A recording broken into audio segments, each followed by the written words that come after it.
Welcome, colleagues. Delighted to be here with you. This is Jeff Dennis, Congregation Kol Ami in the far suburbs of Dallas. Here we have a small congregation of about 145 families. When COVID struck, we spent a week sort of just studying our belly button, trying to figure out what we needed to do. But it turns out that providentially we have an amazing office manager, Bob Leonard, who is a former Tandy employee and tech whiz. And as a result, our little congregation of 145 people has been able to produce online streaming and broadcast productions that are far above what I usually call desktop Shabbat. And so I thought it would be useful now that the High Holy Days are over, just to have Bob walk us through and talk about how a small congregation can have good production values streaming online when they're on a shoestring, when they have very little resources available to them. So I'm going to stop talking and I'm going to let the amazing, magical Bob take over here and talk to us about how we in small congregations can do better with our streaming productions. Good afternoon, everybody. And so, because there was a lot of things to cover, and the Rabbi mentioned a few of the topics that folks had said that they would like to hear, I went ahead and put together a deck. And, I know I'm not trying to bore everybody with that. Sometimes decks aren't the best thing to view, but I think it would let us cover the general topics at first. Feel free to ask questions, but I will, at the end of the presentation, stop and take as many questions as I can. And then I've also included contact information at the end. So if for some reason we don't get to it today, we can cover it later. If we get to the end and we run out of time, I'm happy to get on the phone with anybody and talk through anything. The most difficult part about all of this, is we'll talk about as we go through the presentation, is it's going to vary a little bit based on each individual need, on each individual congregation. And so there can be a lot of variance there. So unfortunately, there's not a one size fits all solution. I did go ahead and we get the very end of this presentation, include some example setups and some recommended setups of what I might go with if it were up to me. And then the final thing is, after this meeting, the rabbi will have a link he can send out to everybody that will include both the deck that I'm presenting here, one in PowerPoint and one in Keynotes, depending on your Windows or Mac. And then also it will have a link to this video so that you can go back and review this video. And then when we finish this webinar, the one other thing that I intend to do, if needed, is if we have some more in-depth questions, to try to make some pre-recorded videos that can be shared that will cover the topics in a little more depth. So let me go ahead and get started here and jump over to share.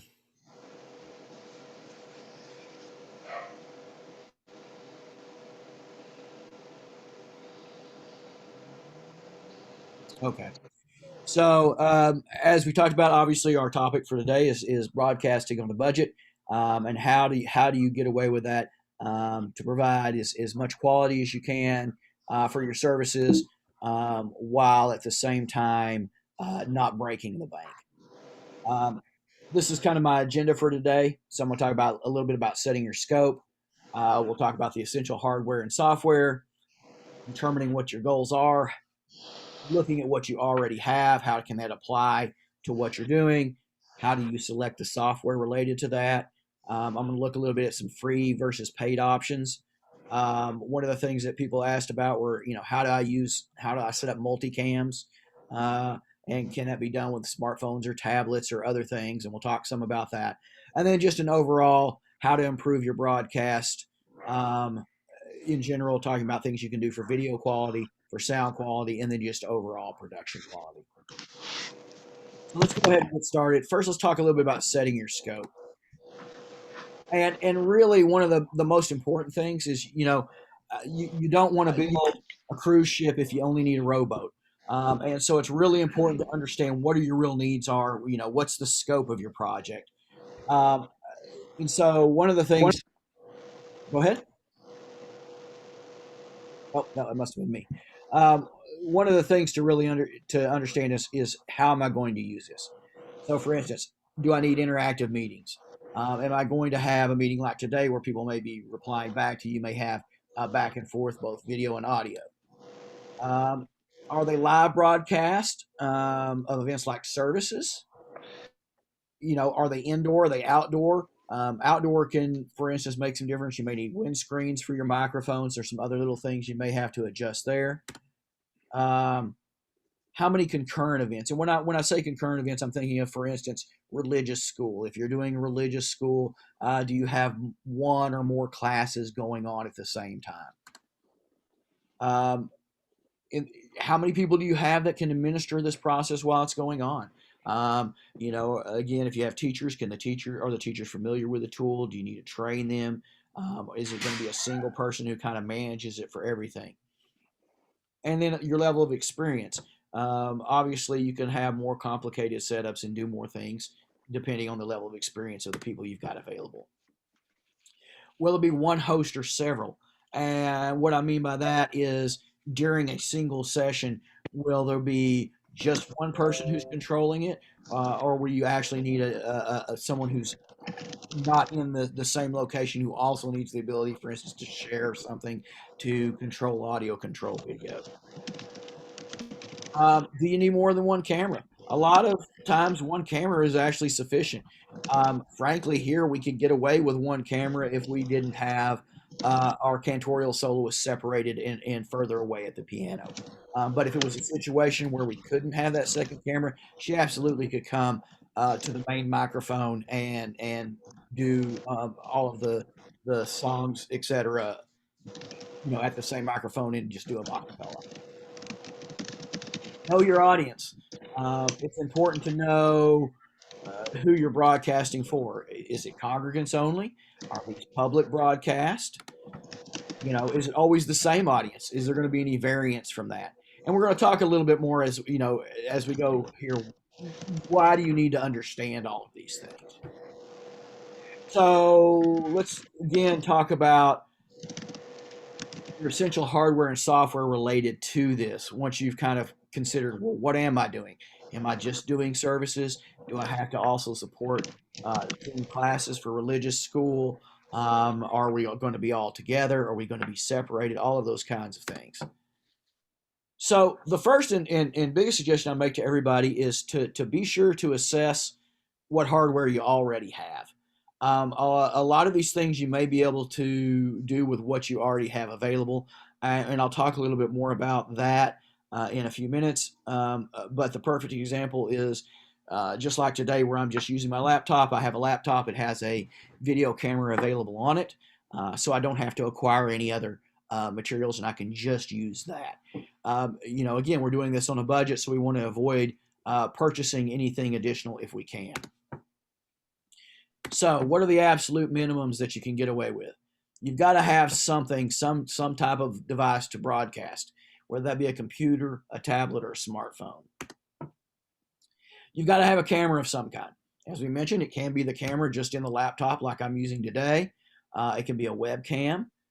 If you have a digital single lens reflex or SLR camera, you can use that. And then there's also obviously prosumer digital cameras.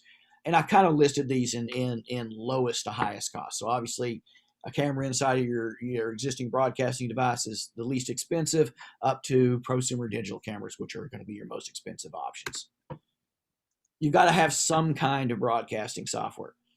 It can be Zoom, which is what I'm using today, but you can, particularly if you're just doing live events like services and you're not trying to do classroom or religious school type events, you can get away with just YouTube or Facebook, both which are free and don't require any additional cost. You're going to need some way of handling that camera. So a tripod, a stand. It's a little easier if it's in your laptop, but it also doesn't give you as much flexibility as if you're in a laptop, because as with this broadcast today, you're fairly limited in the framing that you can do with a laptop. And then you've got to have some kind of internet access, whether that be via Ethernet, Wi-Fi, cellular data access. and I kind of again listed these in the order of preference. In a perfect world, you've got a cable that you're going to plug into whatever that device is, just because you're going to get a lot more speed. Um, if not, Wi-Fi is your second best choice, and then obviously your third would be cellular data access. The other piece that I should probably mention in regard to that is if you are using Wi-Fi and can control the amount of traffic that you have on your Wi-Fi. In other words, turn off your guest network or turn off the other devices in the shul that might be using Wi-Fi. You're going to do better because with Wi-Fi, you're obviously taking whatever bandwidth you have and then splitting it up internally. So the fewer things that have to share that, the better availability of bandwidth that you're going to have. I call this out here, and I probably won't mention it much more, but always consider the cables and connectors that you're going to need. I'm not going to talk about them a lot because, again, it can vary so much by particular implementation, but you really need to think about what those could be. And then take those first thoughts you said. What are my goals? Am I doing religious school? Am I doing just Friday night services? Am I doing, what are you doing? What am I trying to accomplish? And then what hardware do I have available today? And then what's missing? And that'll help you determine where you've got to head off and what to purchase. And then sometimes you can decide, I can live without it. Again, it's all budget based. You can get away with no webcam. In a perfect world, I would suggest getting a webcam. You're going to get better resolution, and you're also going to give yourself a little more flexibility. But a lot of these things are going to vary and be controlled based on what you're, frankly, what you're willing to, or not even willing, what you can spend versus what you have available now. I bring up two sites real quickly. I'm not trying to advertise for these guys. There are plenty of other options out there that you can go to. These just happen to be two that I found to be very helpful as I've worked through this process. The first one being Amazon. Everybody's aware of Amazon and the millions of products that they have. But I've been able to find a lot of things at really great prices on Amazon. Particularly, as we'll talk about in a minute, some unusual items like adapters and connectors. They're a great resource for that. The second site I mentioned is Sweetwater, and you can see there I mentioned them because of their expertise. They are a great sound store. They really focus on musicians and mixing and recording type equipment. But what makes them really great is they have an 800 number you can call, and their sales, you will get an actual live human being salesperson, and they are more than happy to sit and talk to you at length and talk through any technical issues. I've used them quite a bit on determining what microphones, for instance, would work well for me. I can call and ask questions when I don't understand the technology, and they will explain it to me. Really great, very helpful folks. And honestly, sometimes depending on the equipment, for the name brand equipment, their pricing is just as good as Amazon. So it just kind of depends on what you're looking for. But again, really, really super folks and super helpful folks, and do a great job in providing info for you.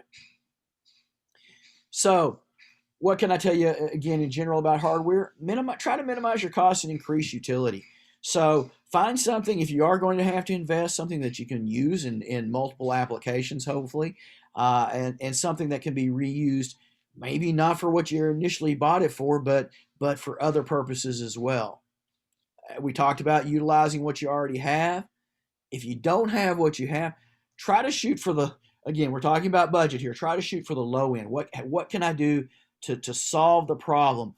I don't have to have the best solution. I need a solution today. Here, I put these adapters on because this is something that we did here at Kol Ami. I needed a mount for my iPhone to use as a second camera here.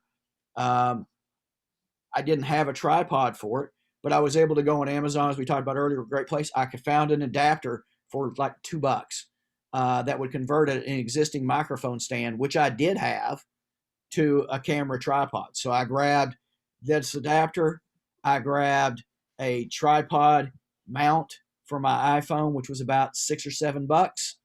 And so for $10, I was now able to take an existing microphone stand and convert that over to a camera tripod that I could use to mount my iPhone on to get a second camera.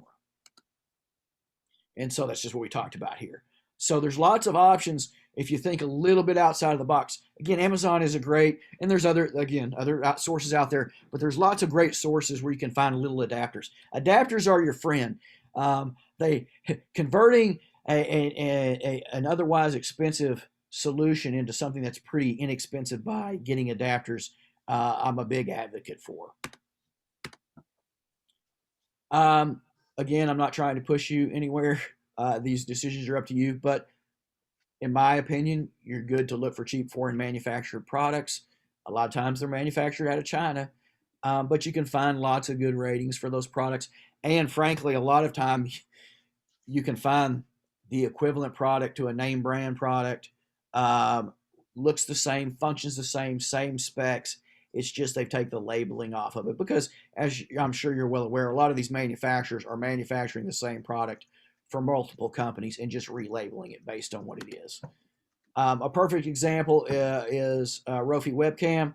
Knew nothing about it. I don't know if those of you have looked, but it's getting a little better now. But for a long time, there was a big problem in acquiring webcams because the demand went so high after COVID came in place. Very difficult to get name brands in particular, especially larger name brands like Logitech. So I started looking around, found this again on Amazon as a cheap alternative. It was a $29 alternative, has the same specs as the $99 Logitech cam. I've tested it and used it. Been very happy with it. Works really well. Provides me all the functionality that the Logitech did. Integrates just as well. Much less expensive. And so these are some good examples of where you know what you have, you look at the name brands, and you can go and then find an alternative product with the same feature function set that's a lot less expensive. While you're doing this, though, understand the limitations. So don't just say, hey, I'm going to use my phone and go run out and grab a webcam, for instance, because that requires that you have a laptop to run.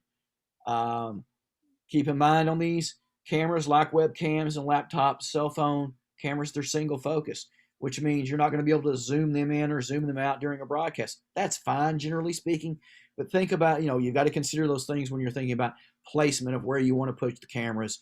You don't want to have them too close or too far because you're, again, not going to be able to change that viewing length.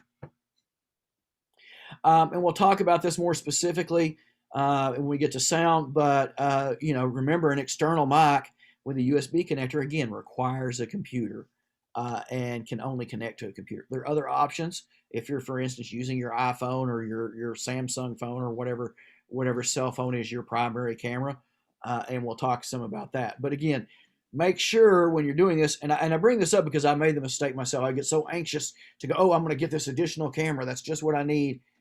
Get it on my list and then realize, oh, well, if I get that, then I need these other 3 adapters to make it work. So plan ahead of time, I guess is what I'm really saying, and think through that plan.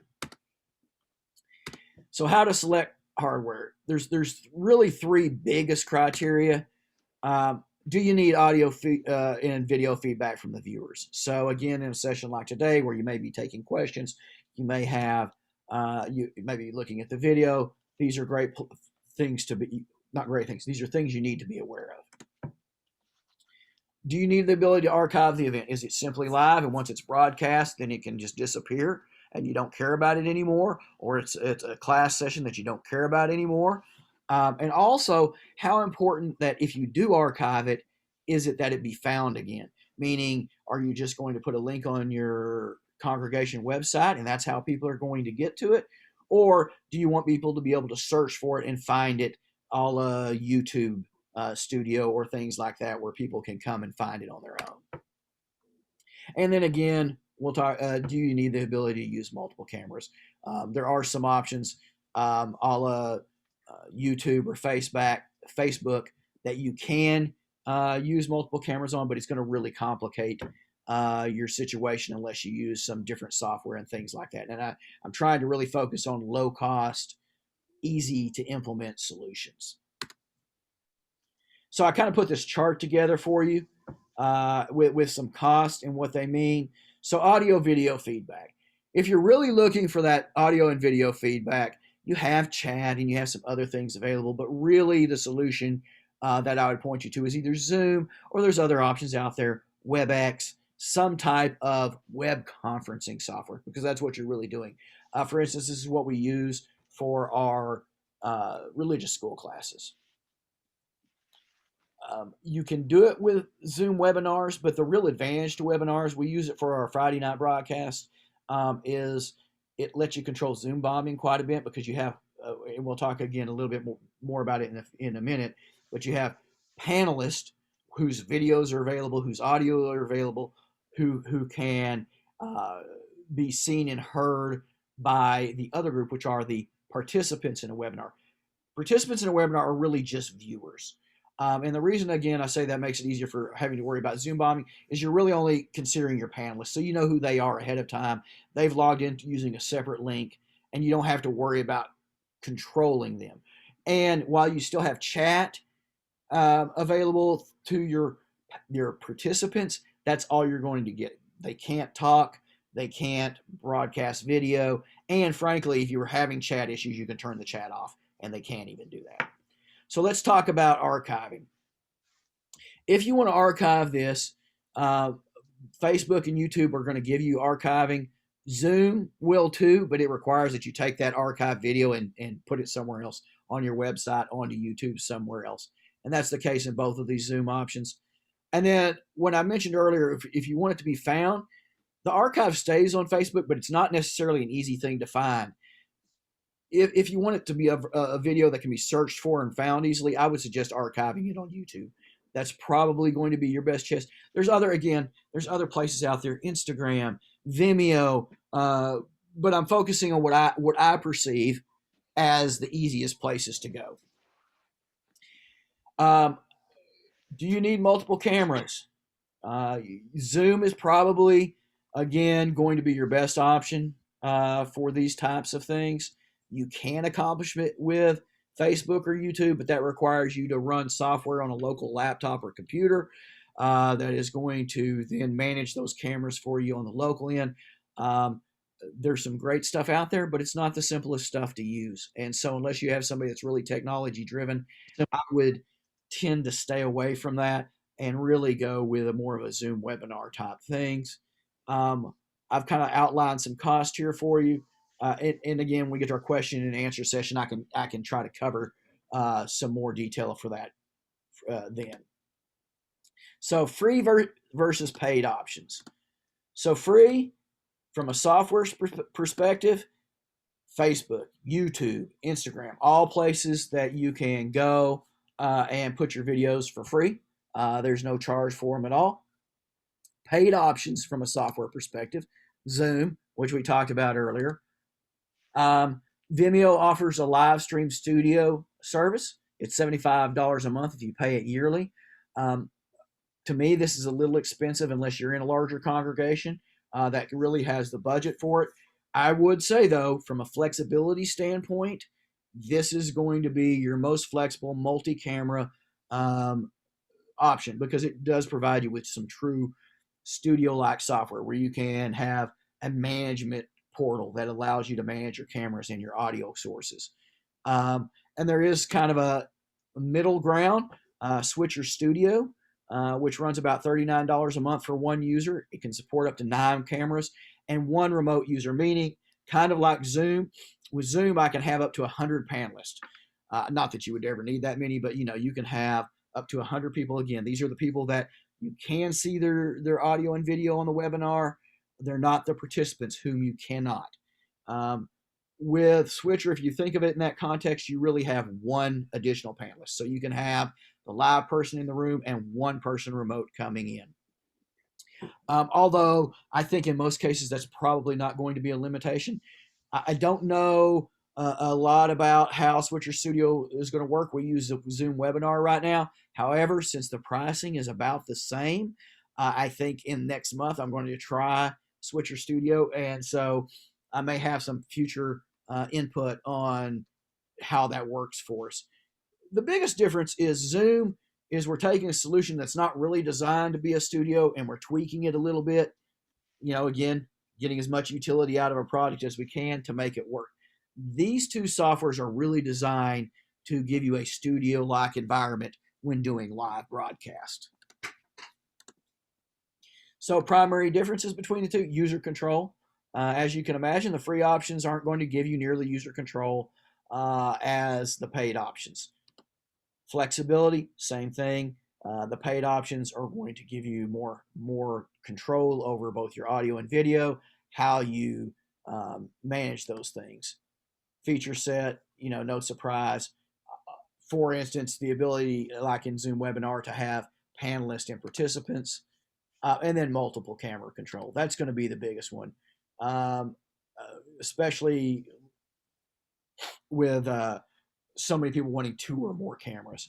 And then the final thing is you can get it, like we mentioned earlier, a virtual studio, like with Vimeo, Live Stream Studio, or Switcher Studio. So this has been a big question. How can I achieve multiple cameras using Zoom? So the basic configuration is, I would again suggest using Zoom Webinar. You can accomplish this just using Zoom meetings, but it gets a lot more complex. And the reason being is you don't have that separation wall between your panelists and your participants. Generally speaking, to do this, you're going to want a laptop with a webcam. You can do it with a camera from the laptop, but it's going to give you a lot less control. And again, you're stuck with the framing that the laptop gives you. With a webcam, I can move it further away, closer to the speaker.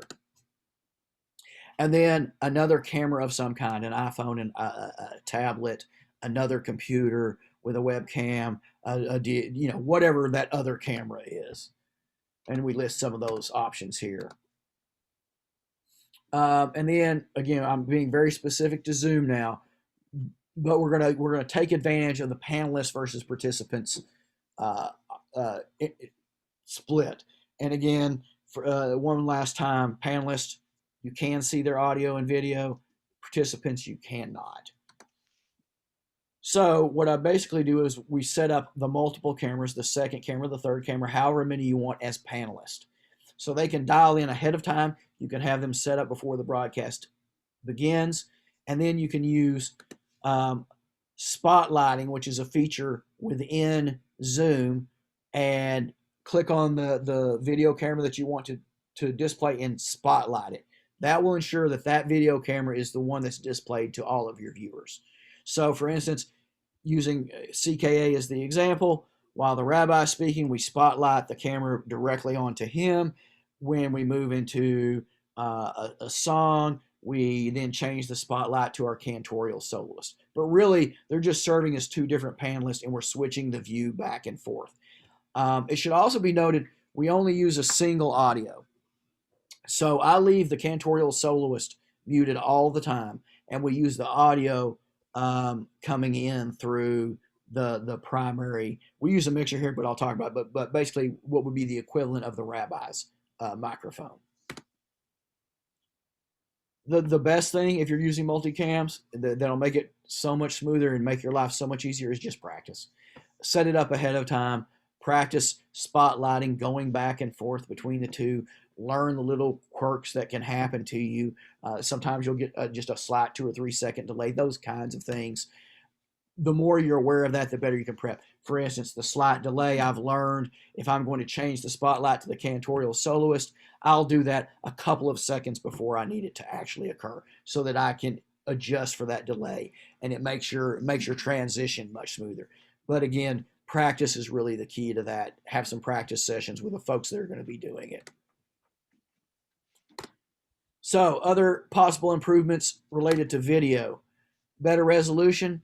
If you can stay off, we've said a few times, off the laptop webcam and move into a separate webcam or an iPhone or other digital device. Frankly, iPhones, Samsung phones, all the new cell phones, the new tablets. They have a lot of them have better resolution than the webcams that are available out there. And if you have that to use, you can actually get a much clearer, sharper picture using those than you would even a webcam. So look for those. Look for things with better resolution. Uh, as I mentioned here, the biggest factor you're going to run into is light. Light makes a huge difference in how the broadcast comes across. Perfect example, if you can see the videos on the side, the rabbi and I are using basically the same resolution cameras between our two laptops, but my office is much brighter than his is, and you can see a difference in the quality of the video coming through. Try to avoid fluorescent lights if you can. If you can't, you can't. And the only reason I say that is if you hit the just right fluorescent light, you can actually get a flashing in your video broadcast because of the hertz that the light's running at. So if at all possible, avoid those, but you want as much light as you can possibly get.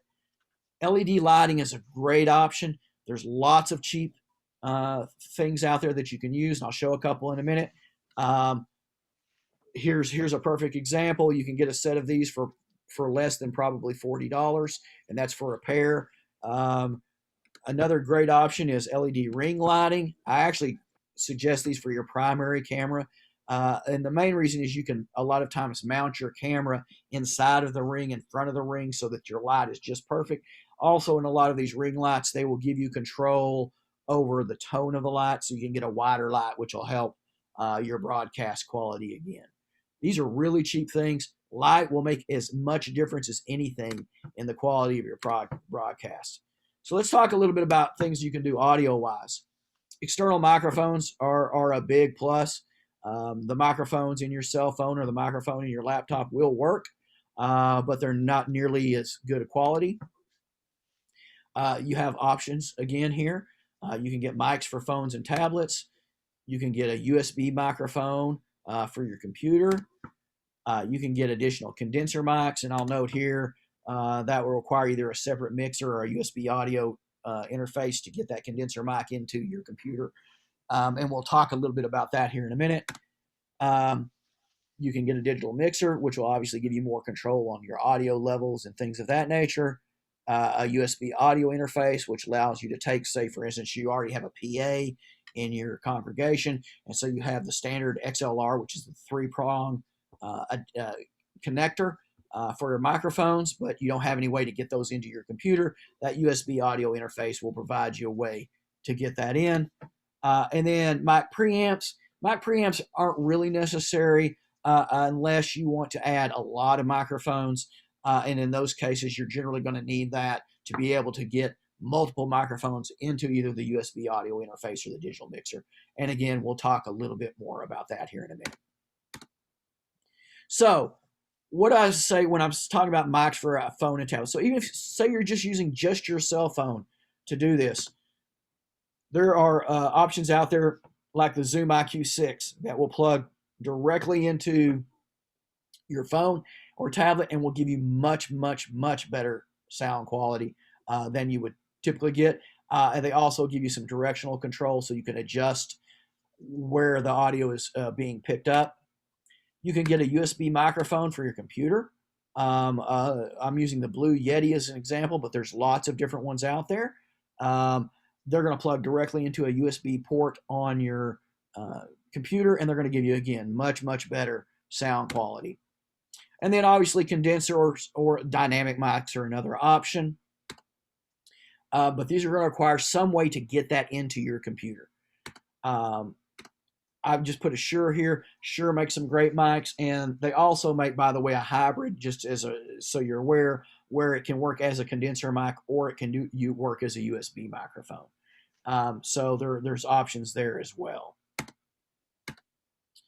So we'll talk a little bit about a digital mixer. You don't necessarily need a digital mixer. Matter of fact, I would say stay away from one unless you're in a situation where you're going to think you're going to have multiple audio inputs.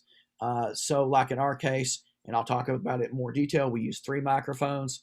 Because of that situation, I got a mixer so that I can mix that all into one single feed that goes into my computer, because again, it's much easier to manage if I'm dealing with one feed into the computer. A USB audio interface. This is what I would suggest if you're two or less. I wouldn't even go to the mixer. This will allow you to plug two microphones directly in, and that can go into your computer. And again, will allow you volume control, mixing control on those two devices. But allows it where you can either mute or unmute your audio with just the one Zoom control or whatever software you're using. And then a microphone preamp. This is really only necessary if you're going to use, again, 3 or more microphones. In a lot of cases, it depends on your mixer. How many microphone inputs does my mixer have? And then I only need a mic preamp for any additional microphones that aren't directly supported in my mixer. So again, you kind of got to look at that mix. All of these things I would say are secondary. None of them are necessary.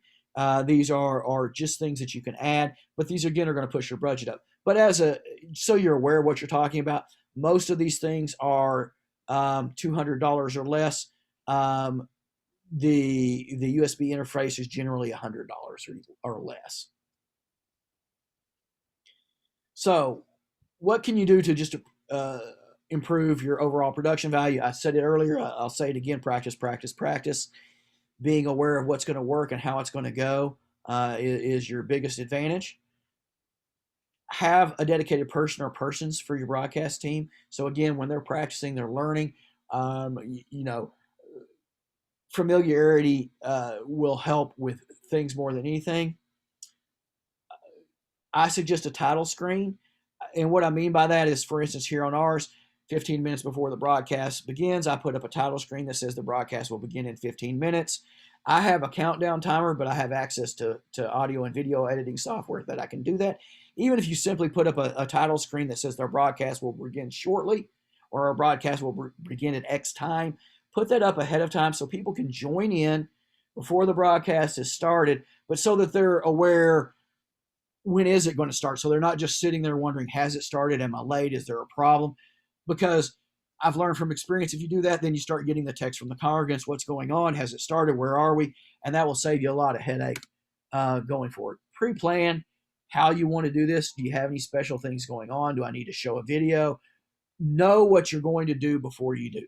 If you're going back and forth, if you're using 2 cameras set up between your rabbi and your cantorial soloist, be aware of those things and how you're going to switch back and forth. Camera angles, think about, again, this all applies. Am I going to have to do microphone switches? Am I going to do physical movements? An example of physical music movement, we use a 2-camera setup here at CKA.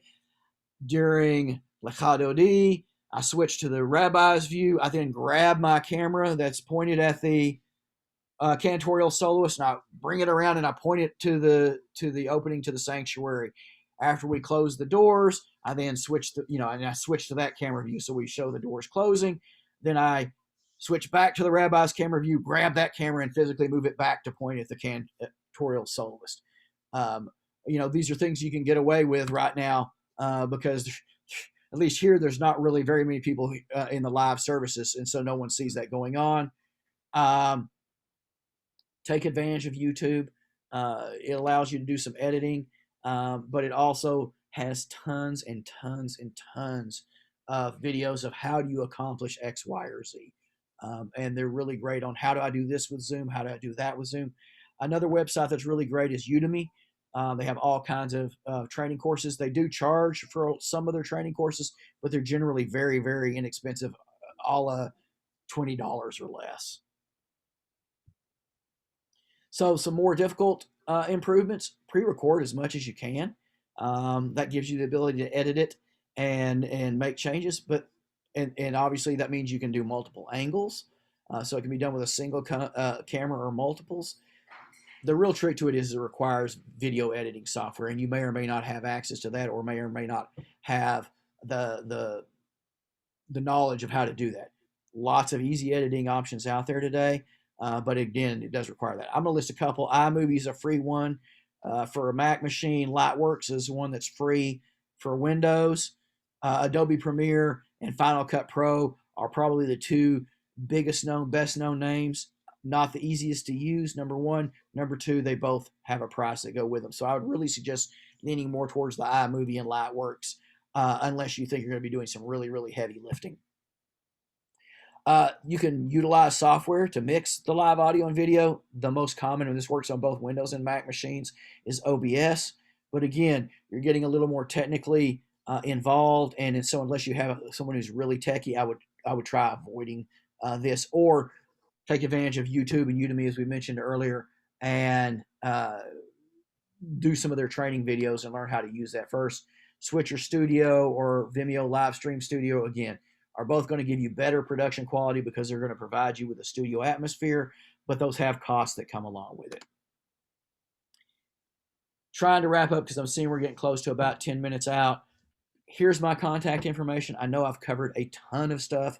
I'm going to open it up to questions and answers here in just 1 second. Take note of this. The rabbi is also going to send out a link so you'll have the deck so you can get back to this information. I'm happy to answer any questions or provide any help that I can, because there are going to be, I'm sure, so many specific questions to your congregation individually, because there are so many specifics here. Real quick, before we jump into Q&A, I know, because I think this is probably what everybody wanted to see, and that's what do we use? And then I'm going to show a couple real quick setups, alternative setups, so they don't have to be this complex. Here at CKA, for Friday night broadcasts, we are using a mixer. We are using a mic preamp, but again, because we use 3 or more mics sometimes. We use one Logitech webcam. We use one iPhone. We're using the Zoom webinar software. We're using 2 lightings, a 1 ring light on the rabbi, 1 LED panel light on the cantorial soloist. I use a mic stand, as we showed earlier, with an adapter for my iPhone tripod. The Logitech camera, the webcam we use, mounts directly on the ring cam. And then we use 3 mics. We use 1 on the bema for the rabbi.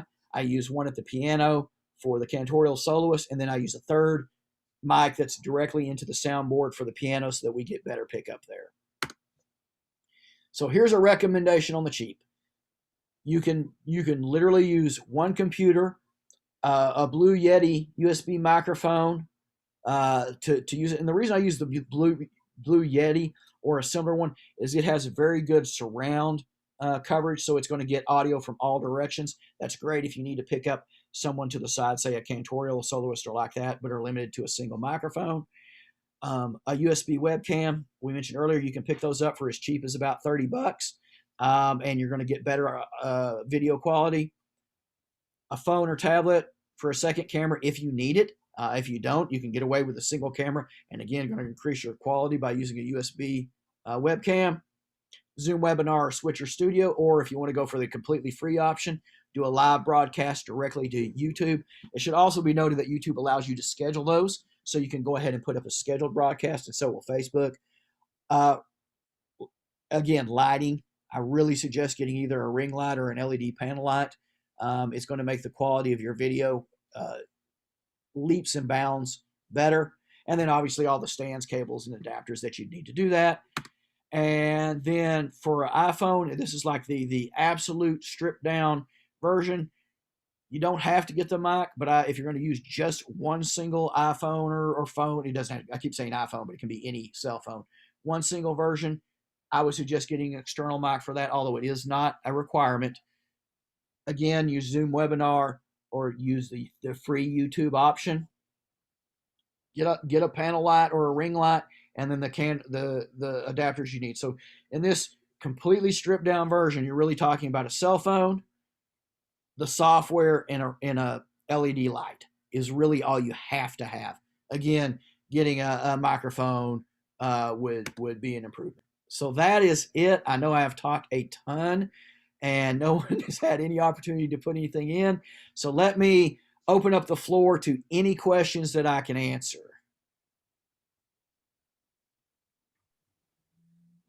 Yeah, so I have a couple questions. Okay. What's your opinion on having one camera and moving it? I think it's fine. I don't think that's a problem at all. People are expecting that this isn't the perfect solution. So you can absolutely do that. if you want to, you can even, I'm going to use, again, I'm just using Zoom as what we're doing with, there's options out there, but with Zoom, you could even temporarily hide your video, move your camera, and then unhide your video. So for instance, we use the CKA logo as our, my icon for myself. So if I hide the video, my CKA logo pops up. So I can hide the video with that pop up, move my camera, unhide it, and now I've got that secondary view. Or pick it up and show it. That it's not going to hurt anybody to see the video moving. So and we did a lot of that when we first started before we had expanded what we had available. And then so what we're doing right now is we're just doing Zoom. Okay. Not Zoom webinar, but like for our Friday night services, we have everybody there. I occasionally share my screen and pull up the liturgy. So then there's just the film strip on the side, and I alternate between that and everybody being able to see each other, and that seems to work okay for us. And the way I have it set up is that I don't allow people to join before I do. So I sign in, and then once I start the meeting, then people start to flow in. What I'm wondering, and you may not know this, but with Zoom, you were talking about like having something that says, oh, the meeting will start at, does Zoom allow you to customize what people see prior to logging in? So not really, but what I do is you can share the screen. So by using just the screen share, you can customize what you want them to see. So really all I've done, I mean, you can use PowerPoint or Keynote on a Mac, literally just create a single slide with whatever you want them to see and screen share that. And then everybody who joins in, you're in there, but it's your screen share. So when they join in, they're going to see whatever your screen share is. So you can control that. Oh, yeah, no, I was thinking about like controlling what they see before they log on. No, you can't. You can't do that. Okay. Zoom doesn't have any control until they're logged in. Okay. I have a question for the setup you described. You're doing this in the sanctuary, right? That's correct. Because I'm still trying to wrap my head around. I'm doing services entirely on Zoom, and I'm running them by myself. Right. And I've already alerted my congregation that if I'm going back into the sanctuary and we want to use our new, very expensive PTZ camera, that we need somebody to run it. And there seems to be some misunderstanding why that is necessary, but I think you make it pretty clear. I mean, and because what ideally what I would like to do, and I've been told that is too complicated, is to do it both as a stream and also on Zoom so that I still have some interaction with the congregants. But that's not a setup you describe, correct? I mean, that would require a monitor in the sanctuary, and that makes it infinitely more complicated, at least how I understand it. Right. So yeah, I mean, you can absolutely do what you're saying. You can have interaction. The hard part is, especially if you don't have a secondary person there to help with that, is exactly that, because then you're trying to lead services and you're trying to manage the broadcast, and so it gets much more complicated. And that's why we switched from using regular Zoom meetings to using Zoom webinars, because I can still get chat messages from the viewers, and so I can still address issues if there's something that needs to be addressed. But I never have to worry about the potential if somebody forgets to mute and starts talking and suddenly they're overriding the live broadcast, or it gets rid of all those issues. And that's really the thing, is you got to kind of think about, where do I want to put my fencing around what I need to control and what I don't need to control. And that's why, in general, if you can do it, I would say you're going to be better off to do Zoom webinar, or even if you just do a straight live YouTube broadcast and provide people just with a YouTube link. Again, you can get chat feedback during that, but you're not having to worry about your viewers can do something that are going to cause chaos for all the other viewers. That makes sense. And that's what happens when you're using it. I mean, I'm sure everybody here who's using Zoom, just regular Zoom meetings for their services, have seen that. You can have Luann in the kitchen who's forgotten to mute, and she turns on her radio, and suddenly nobody hears the service. They're just hearing Luann in the kitchen. Yeah. Or somebody carries a camera somewhere they shouldn't, and everybody's saying, "Hey, look at Johnny. He just went in to take a shower with his phone." Those kinds of things happen. By going to a webinar, you eliminate all of that. It also simplifies, frankly, even if you do have a moderator, for lack of a better term, or somebody controlling the video broadcast, it really simplifies that because they don't have to worry about that either. They're just worrying about, do I have the right camera view and can people hear my audio? And that's what you want people. From my opinion, that's really what you want people focusing on in the broadcast is, can people hear what they need to be hearing, and are they seeing what they need to be seeing? Piggybacking on that, what do you guys do in terms of letting people see the prayers? Are you using visual tefillah? Are you screen sharing the flip book? How are So you accomplishing that? So we're pretty lucky in we have our own Siddur that we developed about, I guess, well, a while ago, a few years ago. And so I was able just to create a PDF of that. Uh, So people can download the PDF and use it. Got it. But we also, so like at high holiday services, when we used a book that we didn't have rights to, then yes, we did a screen share with it, and it did very similar to what we're seeing here, where the screen share was down in the most of the screen, and then we just had the rabbi up in the corner reading along with it. Got Yeah, it. for what it's worth, we do Zoom with everybody there, but sometimes I do a screen share of a few pieces, but I don't screen share everything. So I screen share some of the more complicated Hebrew, but we might just, not screen share for the Baruch. Some people have the prayer book at home, some people don't.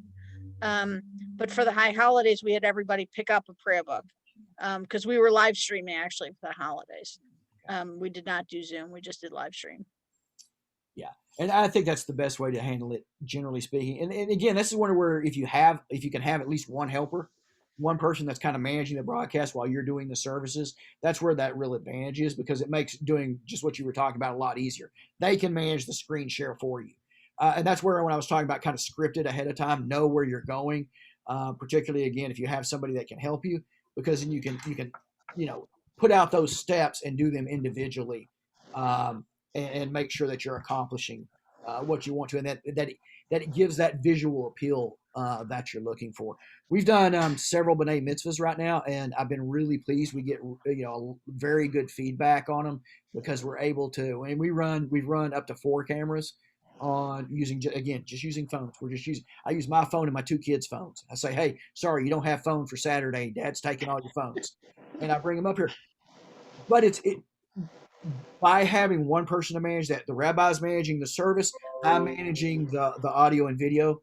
It simplifies things, and you can make it look like I'm running this really professional, video operation, and it's not.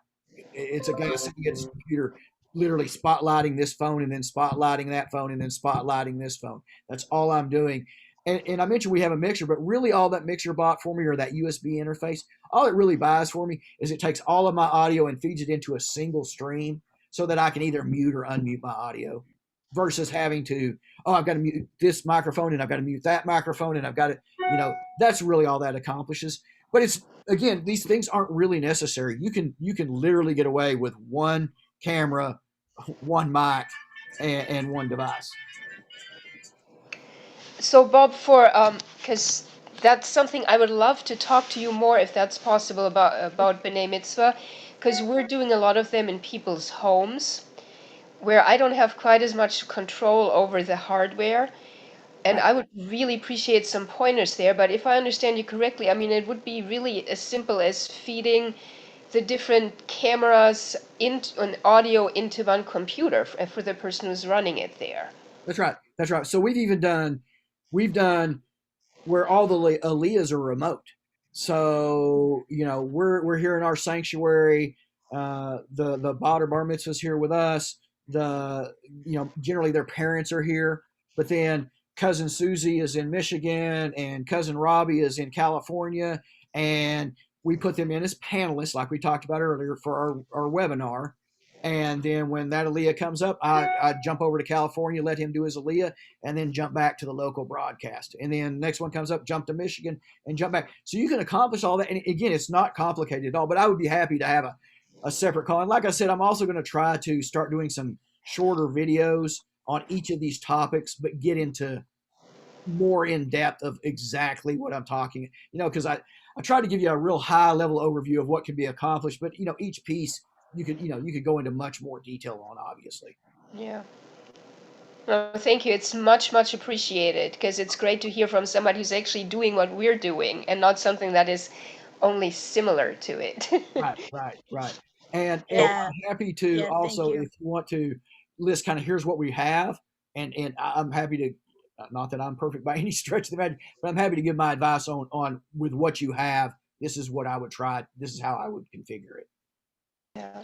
Bob, there's one last thing, and that is that I know virtually every congregation has what we have. You alluded to it inductively, but let's attack it deductively, which is that we have a sound system, a patch board, and microphones. Virtually all congregations have this. To what degree is that at all useful in your list of equipment we already have? It can be extremely useful. And frankly, had I learned, this is just like for you guys, it was a learning process for me, so I give you some advice I didn't do so well, like plan ahead of time. I did too much of the, here's my one problem, solve my one problem, not look at the whole thing. In retrospect, if you have an existing PA system, in all likelihood, you have a monitor coming out, a monitor cable coming out of that into the PA speakers you use in your sanctuary. If you have that, you can buy the USB interface we talked about earlier, rather than even considering another mixer, and go straight from your existing PA into the computer. And therefore, all the microphones that are already set up in their positions can be reused. If you've had somebody come in and set all your mixing levels for all the microphones, you can plug right into that mixer, come out of that into the USB interface, and then into your computer, and use everything just like it is. Going forward, Rabbi, even here, when we talk about our long-term solution, that's exactly what I'm going to do, is use our existing PA that's already here, already set up, and just run a line off of it out for our computers. All right, we're now being subjected to an air raid. So I think we're done. And Bob, thank you so much. And we will post this. And I know many of the people who couldn't be here really want to see this. And so hopefully they will make use of this and they'll be in contact with you. Yeah, please. Thank you so much. And could you post your phone number too, so that we know how to get a hold of you? I'm gonna send out Rabbi's gonna send out a link to this, but the phone number is on that slide right here. Great. So, and like I said, don't hesitate. I will try to answer any questions I can, including if you run into other things that we didn't talk about. OBS, I mentioned it just briefly, but if you're interested in answering videos, I'm happy to sit down and talk to you through those things as well. Great. Thank you so much. You're very welcome. Thank you, Bob. All right, everyone have a great day. Bye. Bye.